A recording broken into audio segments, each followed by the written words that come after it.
You know, when you think about it, they have exactly achieved that. Look at this one. This is what I read in a book about Harley.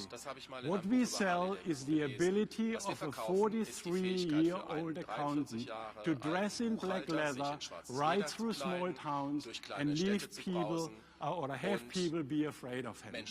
Such is the power of personality, and again, just one source of building a strong brand. If you are a 40-year-old weekend bad guy wannabe, this may be your franchise.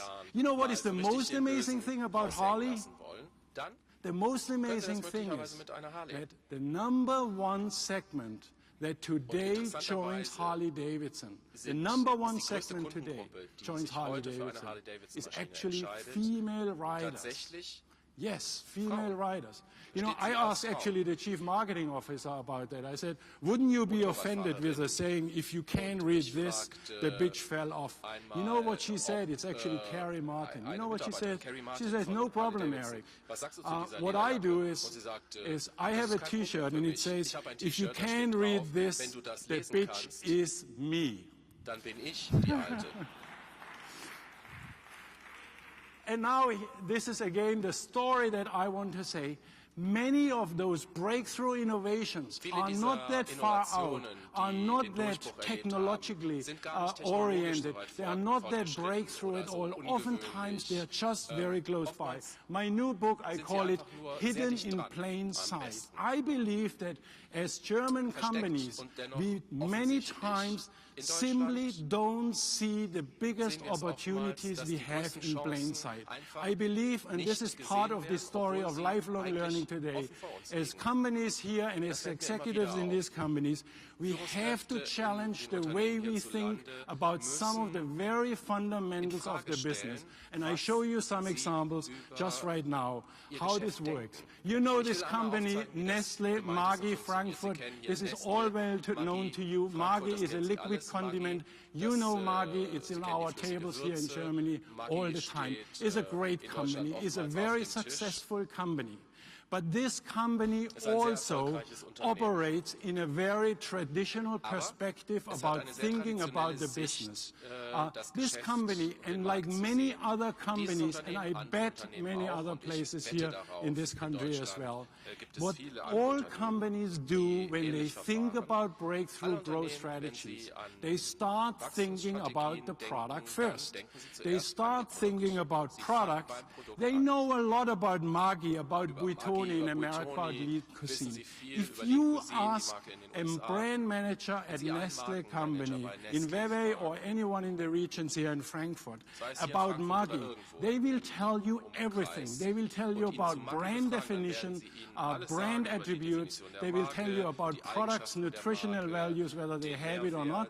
They will tell you about everything about their marketing strategies, and they sure know that this is what they have to know.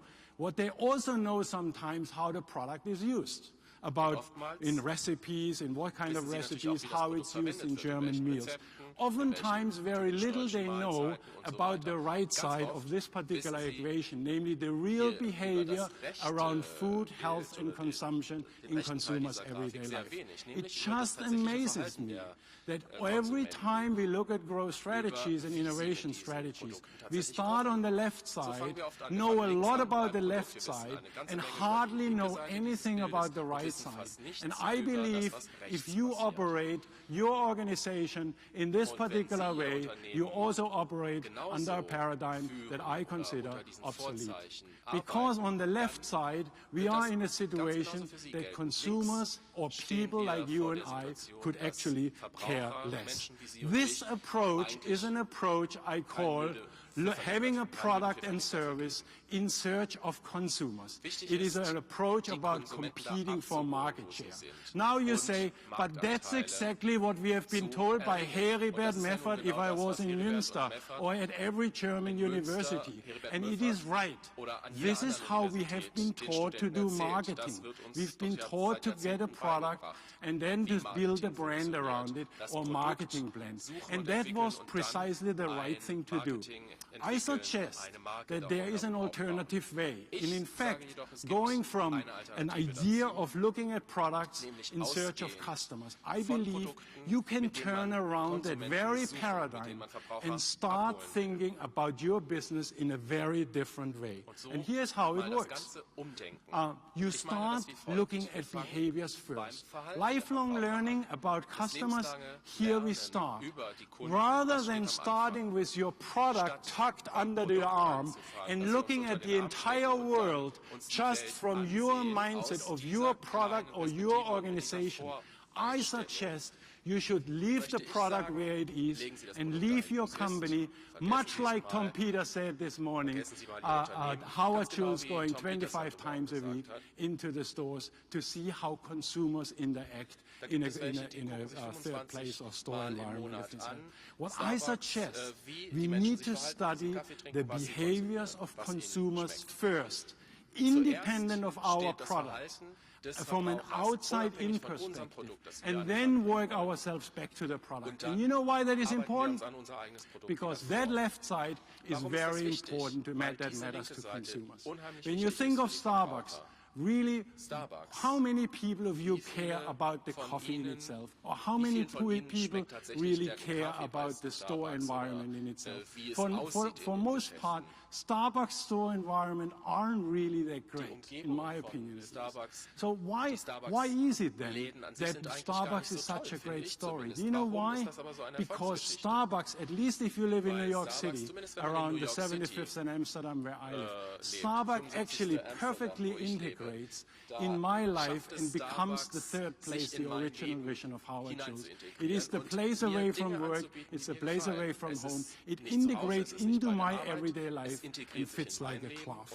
That's what we need to achieve, and you start here not with understanding about your product. The model actually is you start with consumers in search of products, and you say, how can I get a larger share of consumers' everyday life? If you look at Erich Joachimsthaler, I have about 45 minutes every day with Starbucks in New York City, and I'm standing here between here and the end of the wall, waiting in front of, behind bus drivers, school teachers, and whatever, policemen, waiting to pay $3.84 for a cafe latte.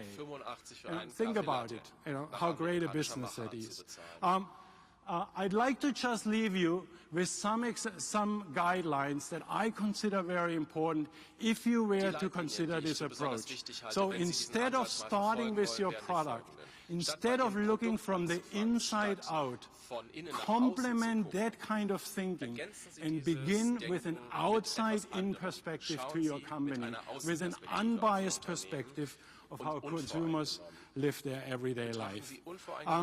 This is the first guideline I have, understanding consumers in the social context. For Nestle, just to give you an example, we helped Nestle several years ago working on the food strategy.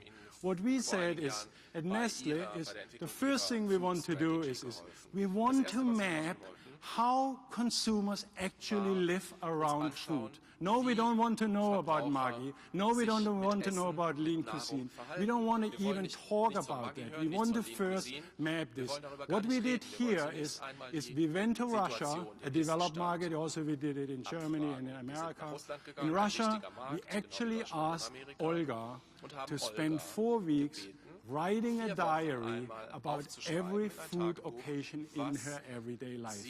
And we asked her over 4 weeks to diligently record whether she serves a snack, a lunch, or a dinner, and even to make pictures about her home and what she really feels during that food environment. At that moment, we didn't want to hear about Nestle and how great she feels it or whether she even knows it. We were simply trying to immerse ourselves in the everyday life of the consumers.